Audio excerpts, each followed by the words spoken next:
welcome back to our Citizens Crime Watch podcast. I am your host, Joe Bermudez. Thank you for coming back and being with us again this month. Hopefully our previous episodes that you've been keeping up with have given you a lot of information and keeping you informed and highlighting a lot of the wonderful resources that we have here in Miami-Dade County from our police department and some of our other agencies, partner agencies that we work with. Today, I am very privileged to have a special friend of ours. She's been with us on numerous occasions to help us with presentations, community presentations. She's done trainings for our Crime Watch groups, our officers, and but I don't want to take too much from you to give you your chance to introduce yourself. But we have Wendy Stephan here today. And I will let her introduce herself. But thank you for being here, and thank you for taking time out of your busy schedule. Because I know you do. Like when we talk, you go, I got this presentation, I got that presentation. But we're always like, you're just like us. We're always running around the community. Community work is never done. Never done, but very fulfilling. So so glad to be here today. So my name is Wendy Stephan. I'm the educator and epidemiologist at the Poison Control Center for South Florida. So we serve not just Miami-Dade, but we actually have 5 other counties too. So it's a pleasure to work locally, right? Because I do a lot of driving and a lot of Zooming these days to reach people all around the region. But so I collect a lot of data about who's getting poisoned by what. And then my goal is to get that information out to people so that they can stay safe. And I know that people who are active in our Crime Watch are the best people to reach because they are sharing information with their neighbors, with their families, with their communities in ways that are really impactful. So it's great to be here with you today. Awesome. Thank you. Welcome.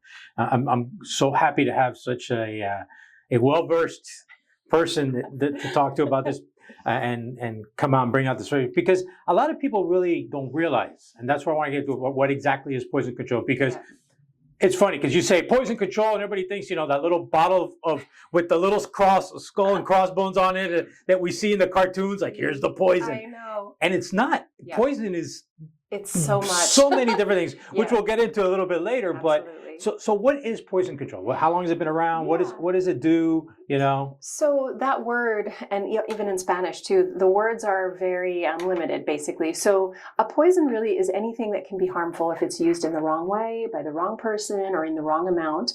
And so that includes things like medicine mistakes and drugs and alcohol and even bites and stings from creatures, right? We think of venomous animals, right? So we handle it all.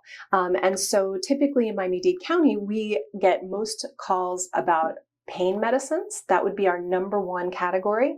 And that would include things like Tylenol, things in aspirin, things like opioids, right, that people are using to control chronic pain. So we're getting calls about pain medicine. That is our sort of number one category. And I think that's not always something on people's mind as a poison, right? Right. Yeah. So like you said, you think that one thing, but it's anything. It's so chemicals. much. It could be anything. Yeah. So it's increased. And how long? Where are you guys housed out of? So our offices are located at Jackson Memorial Hospital. Okay. I work for the University of Miami Miller School of Medicine, so that's where we're housed. But we're housed there by law, according to the law that authorizes us and the work that we do that's funded through Department of Health here in Florida. But we're required to be located at a teaching hospital, but we serve all of our local hospitals and all of these local communities. So those 6 counties. And you're nationwide too. Yes. Because I know I realize we'll get into give you the notes. It's a 1-800. It's nationwide. So so you there get calls are from everywhere. 55 of us around the country. So and so wherever you are in the country, if you're traveling or you relocate, there will be a poison center that serves your area. So it's a great resource. How long have you guys been around? Because I remember back being law enforcement was something was always you dealt with and stuff like that. But how long have you been around? We do support law enforcement, right? But so we've been around now about 25 years at the Miami Center. No, I'm sorry, a little bit more than that. But the poison centers in general around the country started about 75 years ago. Wow. So we have a really long track record. So shout out to my colleagues at the Illinois Poison Center. It actually got started in Chicago. And it was a Rolodex, basically a doctor kept, remember the old Rolodexes, right? That's right. As I date myself, right? Sometimes I think I was going through my Rolodex. I'm like, wait a second. There is no such thing. There's no such thing anymore. But that's how it started. So there was a single physician who had a Rolodex with all of the contacts for toxicologists That's and crazy. people who could help for various things. So he had his plant specialist and his, chemical specialist and his mushroom specialist and whatever. And so that has now evolved into this very sophisticated national system where you have to call one number anywhere in the US and you're connected with healthcare professionals for free, confidentially. So awesome. Tremendous. But that's so fun. It's incredible. I laugh now to myself. I'm like, because I joke with my kids sometimes about, I go, when you go to the library, the Dewey Decimal, you used to have to look up on these cards, the card catalog. I said, you didn't go to a computer. I said, technology, how the different world nowadays. But it also is to talk about sort of technology and how we get information now. I think we can go to Google or to the internet and find a lot of information. And what we're seeing, and I'm sure you saw this, during the pandemic and in your own work, you can find a lot of things out there. And there are people saying a lot of things, including about poisonings, what's poisonous, what's not, how to treat poisonings and whatever, that are just flat out wrong and dangerous. And so that's one of the things we've had to sort of try to get out there more, is that Googling your way to medical diagnoses and treatments, right, can be useful. It's a useful tool for help, if you have symptoms but in general, when you think there's something going on, somebody just swallowed something or took the wrong medicine, or you think you're looking at an overdose, but you're not to the point yet to call 911, we're there, and you can talk to a doctor immediately for free. And that's the key there is talking to somebody. Right, who's an expert, not, who knows who's posting things. They might try to be selling you stuff. I agree. We've gotten into this world of, Google it, everything, Google it. But it's funny. It's, people's like, oh, I got a cough. And, I just start, and, I'm not going to, hope she usually watches. Sometimes she watches, doesn't, but my wife is like the queen of that. But she's very good because she did med mal, so she's very well versed in medical stuff. But she's like like if I tell her I got a headache, wait a second, and I'm like, she's already looking everything up. Well, we have medically diagnosing herself. We have seen cases where people have sought information and gotten incorrect information. Even our medical professionals have gone on, websites or whatever. One was called Up to Date, and it turned out for whatever reason that particular thing was not up to date. It wasn't accurate. So our medical professionals call us when they're treating patients, and we can give them current protocols, how long they need to follow the patient for, how to use an antidote, when an antidote is not necessary, what the risks of an antidote might be. So we're also not just helping the public, but we are helping about 25% of our calls actually are healthcare providers treating patients. And we're there to help make sure that they're doing it efficiently and safely, and they're doing what needs to be done to save that life. That's amazing. That's great work you guys are doing. Exciting. That's awesome. So I wanted to touch. I know you touched on it a little bit, like when you were talking about what poison control is and stuff like that. But let's talk about like what do you guys see mostly? I mean, obviously I want to talk county. Here in Miami-Dade County, because that's the community we're serving here. Yes. So what are you seeing that's happening when it comes to calls and situations, stuff like that? And also, state nationwide. Yeah. I know we can get into the fentanyl later on, but a little bit. So much to talk about. But that could probably be a show all on its own. But what are we seeing here that you're getting most of your calls from? So around the country, I tend to look at sort of our trends in fatal poisonings, right? Because our main goal with all of this is to save lives. So yes, we're there to take the call when the child gets into the toothpaste or whatever, but like big picture, we want to be saving lives and saving healthcare dollars as well. And so these days, the number one cause of injury death in the United States is poisoning. And I think that is often not on our radar because I think historically we have not been talking about it. When someone dies, from a poisoning, it's often an overdose. It is often an adult. It is often the culmination of maybe an addiction process, right? Okay. And families are not, or have not been, I have to say that's changing, but have not often wanted to come out and say, this happened to my loved one, because there's a lot of shame and blame and stigma associated with these cases. But these are taking so many of our loved ones and family members. We need to be talking about it. And so nationally, drug poisoning is the big issue. And you mentioned fentanyl. Certainly fentanyl is kind of the number one substance. That's the biggest problem we're dealing with right now. Just so potent that it's really affecting, our death data. So locally in Florida, that's also the case. And so drug poisoning is the number one. So our most recent cause of injury death data tells us that in 2022, we lost nearly nearly 8,000 Floridians to drug poisoning. So that's drugs specifically. That doesn't even include the chemicals and some of the other household products. So that's like gases and opioid overdoses or any kind of right? Tylenol I would include in there, acetaminophen. So, anything that is used to, make a change in our bodies, essentially. So a drug. So really, really important. And I know we mentioned children, and of course parents are very interested in poisoning, but when we look at fatal poisonings, it is overwhelmingly adults. And so that's something that is often not on people's radar. And that is nationally, that is Florida, that is locally, that is everywhere. And it makes sense when you think about what adults have access to, right? What do children have access to? They're going to nibble on the houseplant. They're going to nibble on whatever they can reach within view of their caregiver, right? There's going to be somebody there who's like, oh, don't eat that. Right. Or to call if there's a problem and get help. Adults, we're on our own a little bit, right? We do what we want to do. And we're all know-it-alls. Yeah. I think this ain't going to hurt me. Fine, right. Exactly. Or, a little bit is good, a lot is better. And, there are new products on the market that can confuse us, right? So we're seeing now products, alcohol products marketed under labels like Sunny D and, Simply Juice and Dunkin' Donuts iced tea that are alcoholic, right? Wow. Yeah. So these are spiked beverages, hard beverages. So these are the types of things that, of course, alcohol is available to adults, but we're now finding even children getting exposed. So there's a lot of these products that just are confusing, right? So drug poisoning by far and away the number one thing. And then when I pulled up information just about Miami-Dade County specifically, of course, pain medicines, number one, not surprisingly, cleaning products, number two, right? I know people, went a little overboard with cleaning during the pandemic. So we certainly saw people in their worry and their concern for their families over cleaning, right? Cleaning too intensively, using products, on the skin that were not meant for on the skin, using products in some cases internally that were not meant for that use. So people were very frightened. And we got calls about things like, for instance, people boiling bleach on the stove of their home to purify you're their not air. Thinking of what it's doing. No, of course, they're focused on the virus. We had other cases where the person was a maintenance worker was spraying like hospital grade viricide on the walkways outside a building because you had, people who were very fearful.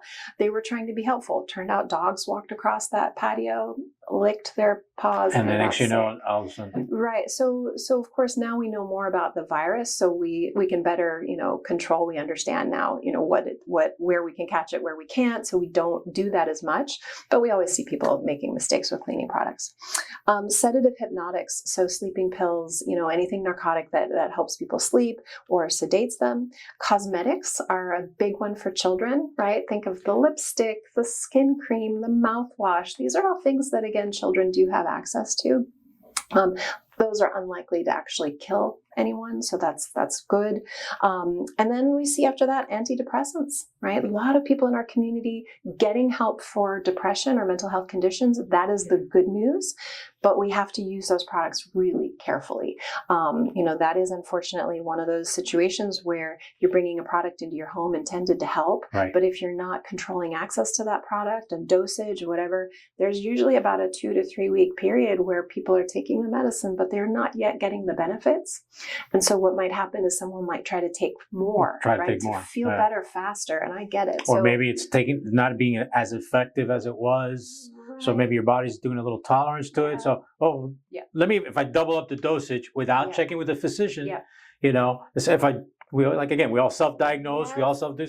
No, just double up on this, and then before you know it, you're doing something really bad to your body. They're powerful medications, and so then after that we see antihistamines. That's one I think that really surprised me as a parent, how frequently we were seeing exposures to antihistamines that are over the counter that were resulting in fatality, right? And so for your viewers who have, tweens and teens in the home, we need to be securing products not just for tiny children, but we need to be securing our medications, our over-the-counter cough syrups, and the antidepressants, all those different prescription and over-the-counter medicines. They need to be secured because we are seeing more and more self-harm, and that doesn't necessarily mean that's a teenager. It can be kids as young as 10 now. We're seeing cases of self-harm.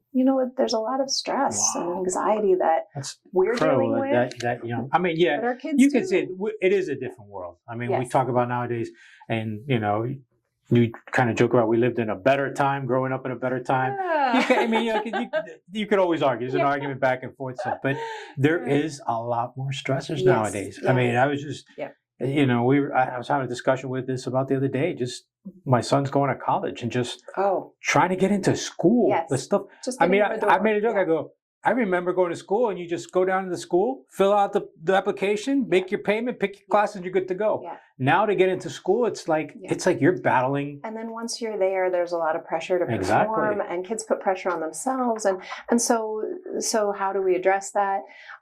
In terms of safety, you want to secure your medicine. We're talking about like how to keep families safer. And so things like Benadryl, I mean, that should not be flying around the house. That is a situation, that is a substance that we've seen single substance fatal self-harm with.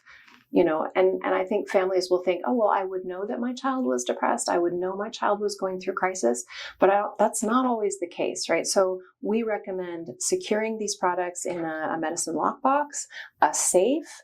I have a metal-sided safe that fits in a drawer. It's very easy. Mm-hmm. And I get rid of anything I don't need because you're not going to know. Like your kid has a crisis at school. There's something, internet bullying or something goes on, and they go from being a happy-go-lucky kid to just going into the medicine cabinet and taking whatever they can, and whatever they have access to, it might be a dangerous and they probably say, "Hey, mom or dad take this to feel better. Yep. I'm not feeling good. Let me take this." Yeah, what behavior are we modeling? Exactly. And so I think, as a family, if you say, "I've had a hard day, I need a beer. If I had a hard day, I need a cocktail. If I had a hard day, I need a Xanax."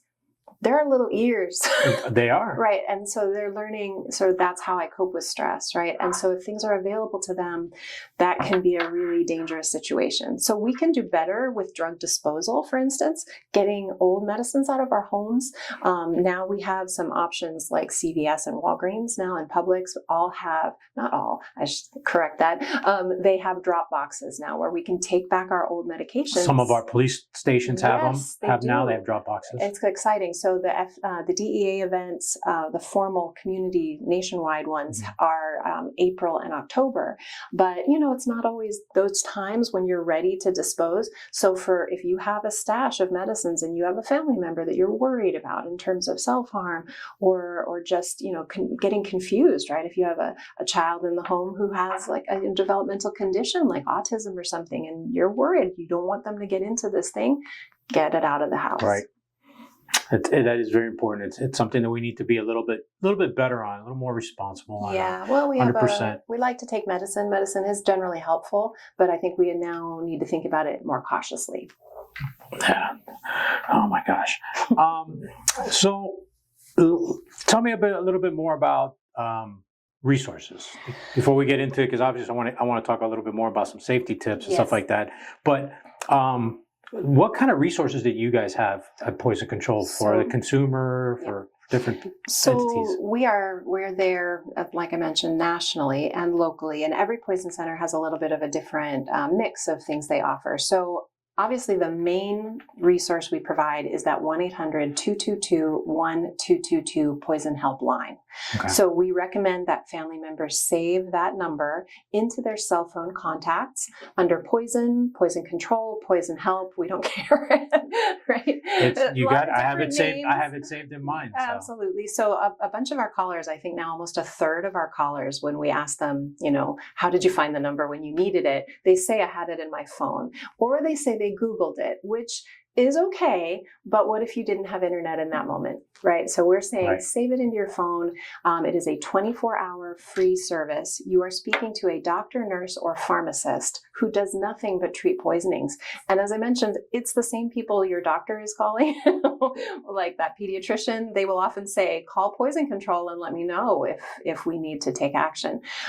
So, sometimes people want to run to the hospital first, but actually when you get there, they will take your money and put you in a room, and guess who they're going to call? And I'll tell you, it's very useful to have. Yeah. It's a quick story. I used it. Yeah. I had to use it just last year for my son. Yeah. And you would think, quick story, you know, he's 17 years old.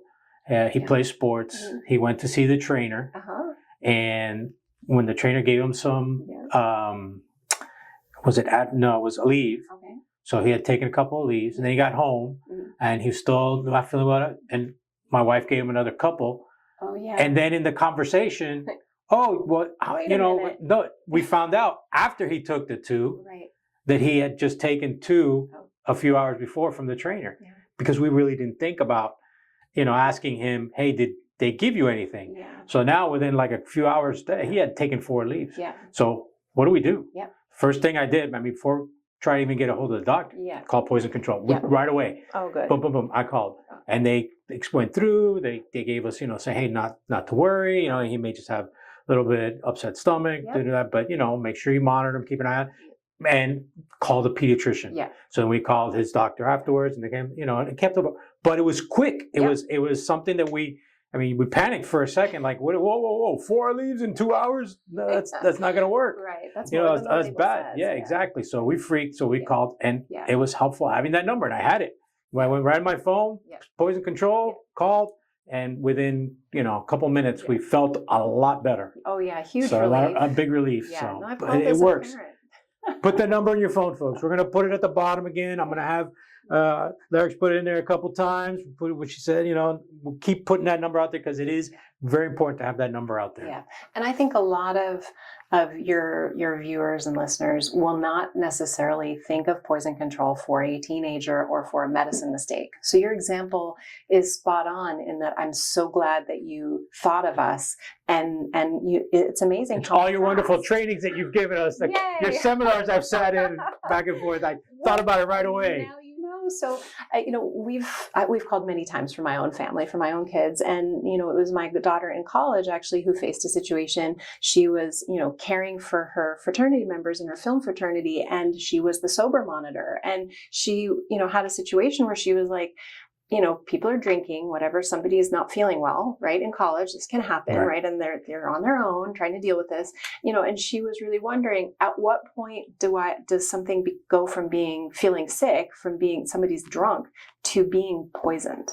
Like, at what point do I need to call rescue for someone? Like, so what you showed your son was a really important life skill, right? And so I think that not only for parents of toddlers, but for parents of tweens and teens, you can model the behavior of being cautious with medicine, right? Whoa, that's too much medicine. That's more than is on the label. Recommended. What is the problem? You know, what is going to happen? Essentially, what do we need to do at this point to keep you safe? And now, you know, he has that skill too. He's seen you do it. He's seen you get help and get the answers you need. And boy, what a good feeling. It is. No, it is. It is something great. And as a young adult, as he goes off to care for himself.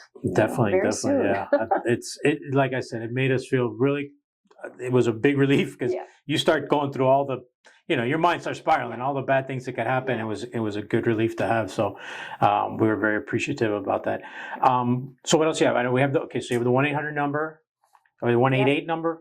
Right. 1-800, 1-800. 1-800, 1-800. Yes. So you got to be specific. Yeah. So in addition to that, we have a lot of educational resources. You mentioned that we're available to do trainings and programs. We've come out to some of the Crime Watch programs here in Miami-Dade County to talk directly to, you know, community members. The website is very useful. So that's www.floridapoisoncontrol.org.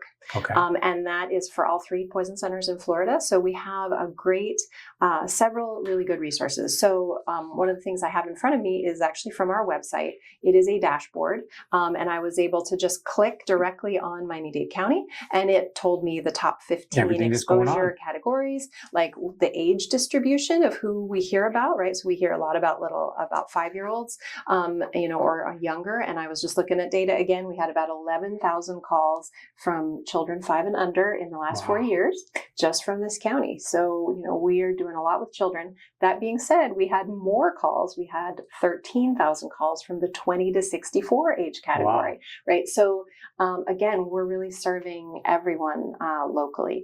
So website has data. Then there's another tab on that same website that says educational materials. And you can see both downloads for different flyers on different poison topics, and then also ways to order those magnets and stickers or resources. So if you have a community meeting coming up or an event at a child's school or a health fair, you can order materials. Give us lots of time. Give us like 2 months, please. There you go. Just to be safe. Everybody's going to flood. You're going to get a flood of requests. Well, we always get the ones like, oh, we have something coming up this week. And I always feel so sad because I just can't get it to them. But give us a little time.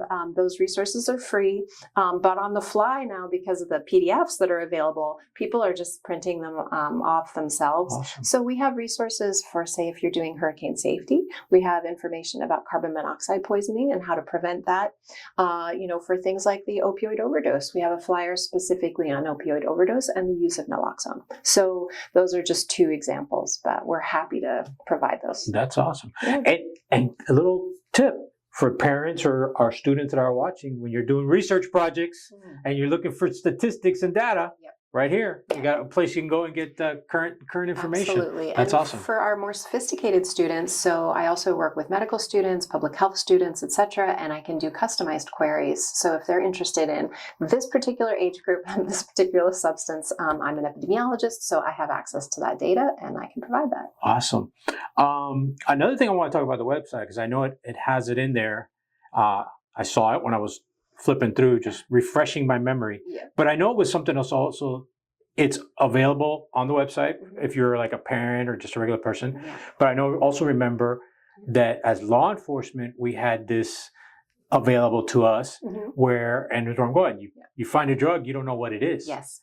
So you could, as either a parent or our law enforcement members that are watching, you could do either one. Yes. And we can do what? We can call you in. Get a pill ID. So pill identification. So that is a really good resource. And I'm glad you mentioned it because as I've used that for myself, I come home from travel and I've got, they look like Skittles. I've got in my pill minder, I've got the yellows, the pinks, the blues. And I'm like, which one is which, Exactly. So we are able for people who have, confirmed pharmaceuticals that they know these are your medicines, right? These are true things from a pharmacy that if you give us the letter, number, shape, and color of those pills, we can tell you what they are, what they're for. It's very useful. Law enforcement, we have something complicating this picture now. So what is going on out in our community now that might make it harder for us to give a good pill ID? Counterfeit. Yeah, I was going to say. The counterfeit situation is out of control. So, if you find a baggie, if our officers, or our school resource officers, have a pill out of a backpack or a pocket or a baggie, and it looks like a pharmaceutical, it has all the right colors, the shapes, the numbers, we will identify it with the caveat that if it is not, if we don't know the provenance, if we're not confident that that actually is a true pharmaceutical, we can only tell you what it's dressed up as. Right. Obviously, as law enforcement, we're gonna send it for testing. You have to do all that stuff. Yes. But it is a good indicator to try to do it, especially knowing that one of the things as law enforcement we deal with is when you talk about teens and stuff like that is the teens stealing prescription drugs from their parents, their grandparents, or something like that. For parties, pill parties or other things like going on like that, and you come across this, it may be a legitimate drug that you're dealing with. So as law enforcement, we know, and maybe we, as law enforcement, you get to a scene where somebody says, "Oh, they overdosed" or something like that. You're able to look at those pills real quick. If you don't if you don't have a bottle to identify them, as law enforcement, you can call poison control and say, "Hey, I'm on the scene of this case where the person possibly overdosed on some narcotics. This is what it looks like. This is what's on," and at least I have an idea before rescue gets there or something. Obviously, they're going to be treated with whatever they're going to be treated, however what route they take. But it gives us a little bit of an insight before we have to go. It's very helpful, and I love promoting it to law enforcement because also you have to think about force protection. So if someone exposes you to something, right? So we want you to know somebody throws something on you or whatever, sort of how to assess that risk. So it may not be as serious as you think. It may be soap and water, right? You don't have to rush yourself off to the hospital and really be scared. It may just be a matter of skin irritation or whatever. So we also think about the safety of our officers. Awesome. And as former law enforcement and still reserve now, yes. I thank you guys for doing that. So it's a great resource to have out there, and I promote it to fellow officers as well. Thank you. But it's awesome to have. So I know you kind of talked a little bit about some good tips, and so far some great tips and things that we need to keep in mind as parents and protecting and stuff like that. But I always like to also take these opportunities on these podcasts to share. That's my forte is crime prevention. Yes. So safety tips, awareness. Yes. My favorite word, folks. Right? Awareness.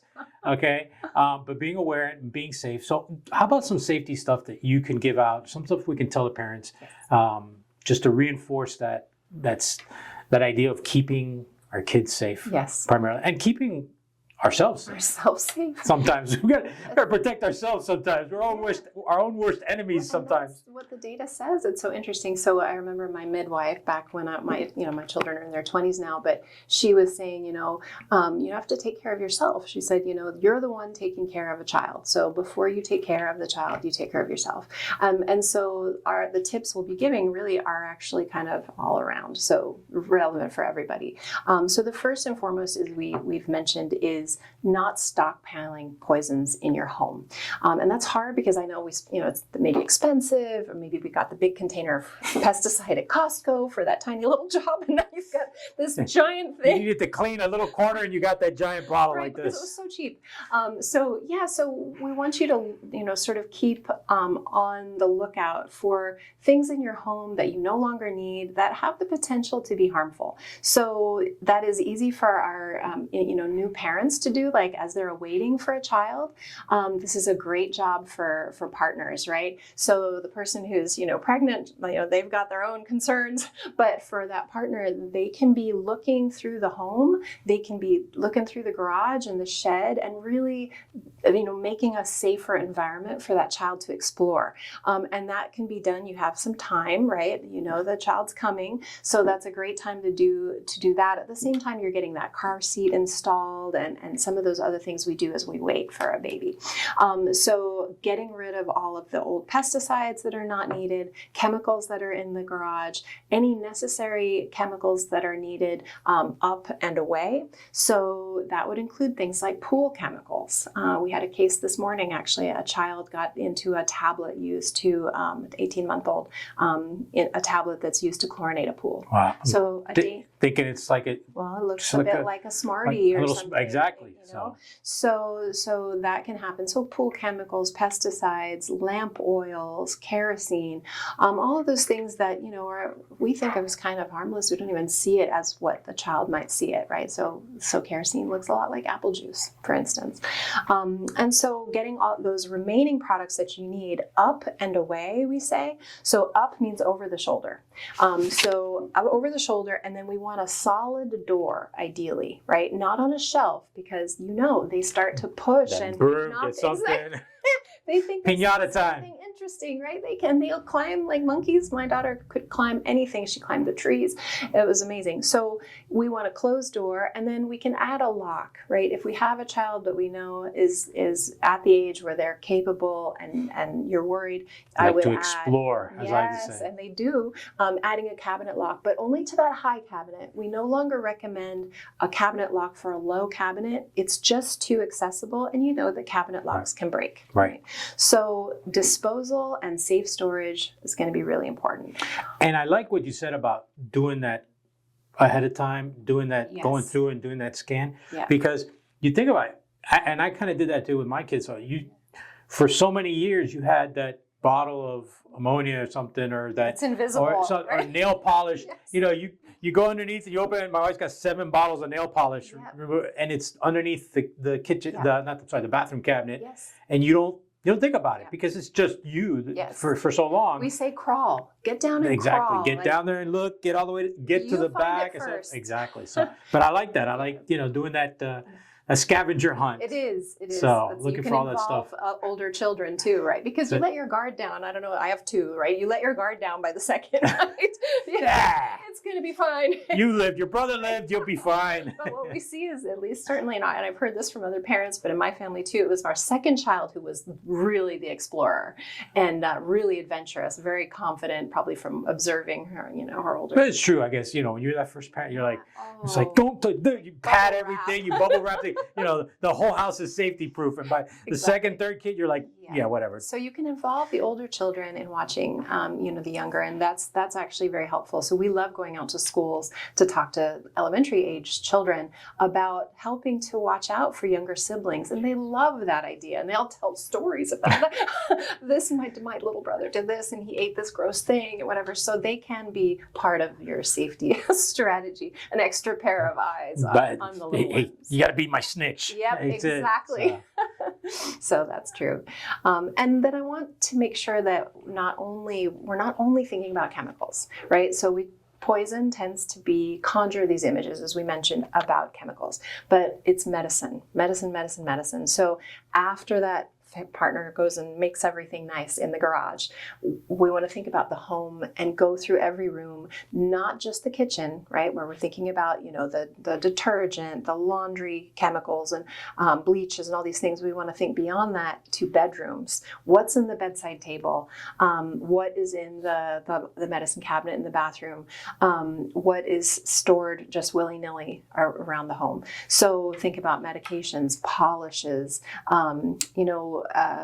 inhalers, even eye drops, ear drops, like all these things that just really shock people that kids get into and are an ingest, or get in the eyes, get on the skin, etc. And then we're there to help. And I like that also about talking about when we talk about drugs, not just our drugs, not the stuff that we deal with, our medication stuff, but we also got to think about the elderly, the parents, the grandparents, stuff like that. Looking at what they're keeping around, what they're laying around. Yes. And it's you get older. I remember my grandparents. You didn't have things stored away. It was just like sitting on the nightstand, because it's easy. Exactly. You remember. I get it. Did I take my meds today? It's right there before I go to bed. So it's a lot more accessible when you have elderly adults around. But I also want to talk about when they pass. Yes. You have to take care of that. Not just make sure, when you have, if you took your parents in, or you have an elderly person in your home and they've passed now, you have to take care of all those meds and dispose of them. Yeah. So that's what when we talk about the drop boxes and the drug take back and stuff like that, it's important to do that. Which actually brings us to crime prevention, right? So having those stockpiles of medication in the home, not only are they a danger to other family members and loved ones, but they are a crime issue, because we know that when people now break into homes, they're not just looking for cash and jewelry and whatever. There are prescription drugs that have a very high street value, like $40 a pill in some cases, because as we've been more restrictive with prescriptions, these drugs are harder to get, so they are valuable. So again, you want to keep yourself safe, but also keep our community safe by participating in the disposal programs. And so generally speaking, with poisonings, we're not really talking about crime, right? Sometimes people are fearful that they've been poisoned by someone else. So we do get calls about what people are concerned about, that someone is poisoning them or has poisoned them. We can provide some guidance, but typically we do direct those folks to law enforcement, because if they are the victim of a crime, they need to start with that. And you have a lot of resources for testing and things that we don't typically have. Sometimes people do come to us and they want their food tested, they want their air tested, and we don't have those resources. But we do get involved sometimes as consultants, but that's kind of through law enforcement typically. Or through the hospitals, we're treating a case. So most of the poisonings we see, including deaths, are accidents.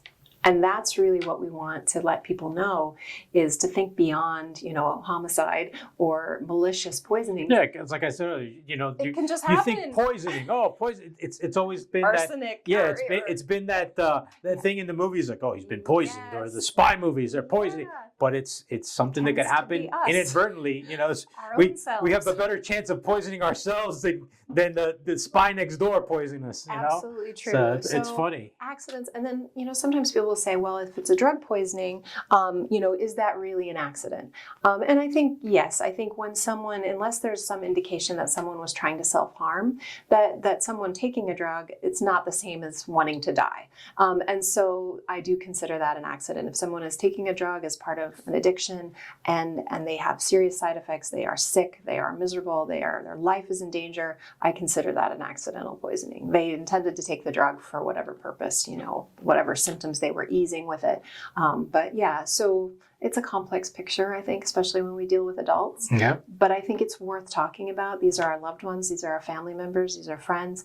And as we live in larger multi-generational households, right? So with the housing situation, we're seeing more families doubling up. We see kids staying at home longer. And so now that 20-year-old sibling might be in the home with small children, et cetera. So we need to be thinking about a whole family safety approach. And so that means really locking up medication and keeping things secure for much longer, outside that first 5 years of life. Yeah, unfortunately, we've come to a point that we do need to be very wary and very concerned. Yeah. And securing that stuff. It's the days of, just like you said, the tray of medicines by the bedside is no more. You can't. You have to be a little more cognizant and responsible. Yeah. And it's something we need to do as a society, I should say. And it also gets to prevention, right? So if we treat our medicines with caution from the beginning, right? And we say, we only take this medicine when we're sick. I only take this, I'm taking the right dose. You see, I'm reading the label, right? Mm-hmm. You're modeling that this is a potentially dangerous thing. I'm being careful with it, just like you did with your son. The wrong amount was taken and you checked because it can hurt us, right? Modeling that behavior, I think, helps protect kids when they get, into school later in their life and somebody's like, here, take a pill. It's fun. It'll help you study. They're going to be more cautious about that. And we're seeing it. We're seeing it in the deaths in young people in general, in terms of not necessarily deaths, but the substance use practices in our young people are improving. We're seeing less substance use, which is really positive. In our Florida youth substance use data is showing us reduced use, but the deaths are going up, and that's because of fentanyl. Because of fentanyl. Yeah. So, I think talking about medicine in a way that is cautious and it is very important. Minimal, improves safety. Yeah, no, I mean, we do that. I do that when we do our drug presentations. Yeah. I did it when we used to do our DARE stuff. Yep. And that's one of the key things when you talk about, there's good drugs. And we take drugs are not just bad. You don't think drugs is like a bad thing that we are addicted, but there are good drugs. There are drugs that are medicines that are made to help people, but they are prescribed by a doctor. So just because, and I reinforce that a lot. I tell the kids, and I told my kids, just because Mom takes this medicine when she has her migraine doesn't mean that if you get a headache, you go pop the pill. No, exactly. You got to go to your parents. You got to go to a doctor, and you want to teach these kids not to try to self-medicate because they see, like you said, role models. Yeah. They see what we do and try to avoid that. In the poison world, we say the dose makes the poison, right? So I have one boss who's a pharmacologist and the other is a toxicologist. Right. So it's the same world. It's like, this is the side where we get the benefits. We're trying to maximize benefits. And this is the side where we're trying to prevent harms. The substances they're studying are the same. It's the same. It's incredible. It's a better way to think about it. So. Right. Very true. Very true.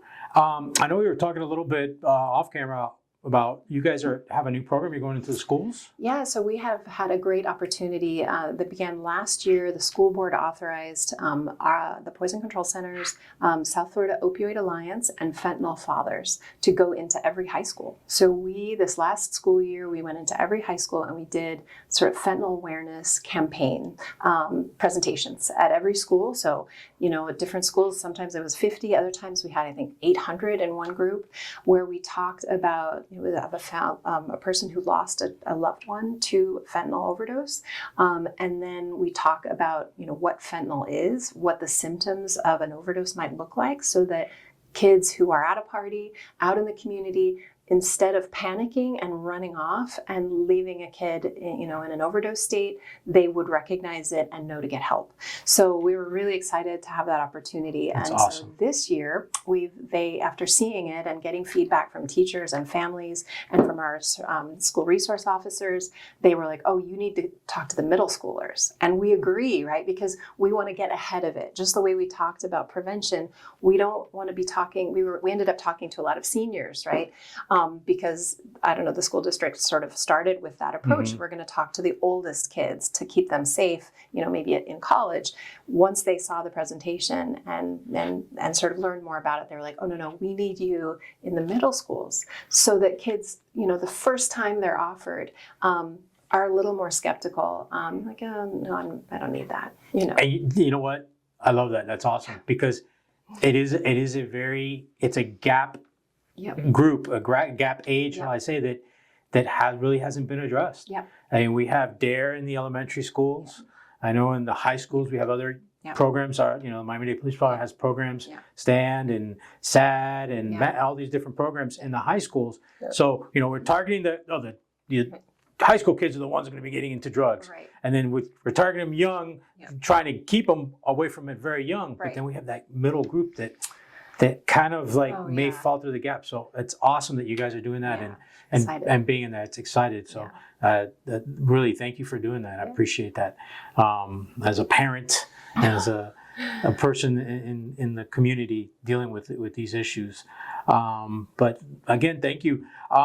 So last thing, just to wrap it up, I want to give the opportunity, I guess, folks can get a hold of you to do presentations. You talked about earlier, if we have a big group and stuff like that. So I don't want to give you extra work here, but but I give you the opportunity, because I know, and I do this because I know you are you love to talk to groups. You like to go out there and share the information. So you're very, you're a people person. I call you. So if somebody wants to get a hold of you to come and do a presentation to a community group or a church or something like that, how do they do that? So I am the educator at the Miami Center. So every poison center around the country is going to have some type of education program.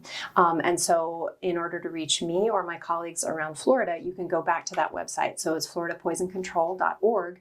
And there's a contact us page, and you'll see the email there. So and that email will come to the educators, and then we will contact them and set up a good time and come out. Awesome. So we love training, particularly. We'll throw that up here for you right here, so that you have it, so you don't have to be clicking on too many places. But if you forget, that's where you can go. Absolutely. And then nationally, America's Poison Centers is the umbrella organization for all the poison centers. You can go to the America's Poison Centers website, and you can see the contact information for your local poison center. So if anybody's viewing from outside of Florida. Very good. Yeah.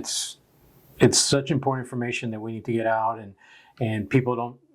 You got to get rid of this stigma that it's you can't call, you can't ask, or you have to be able to not be afraid to ask for help. Thanks for mentioning that, because one of the barriers we see when we work with families, and it's not everyone, I have to say I was completely oblivious to this concern, but some people are very fearful about calling and getting help because they don't want to get in trouble, right? So they're of a sense like, if my child gets into something, like, am I a bad parent? Am I going to get in trouble? Are the police going to come? Is Child Protective Services going to come? And we need to make it very, very clear that our services are separate from, all other sort of systems, like in the sense that our services are confidential. Because if you're familiar with HIPAA, people are calling, they're speaking to a medical provider. Wow. So it's different.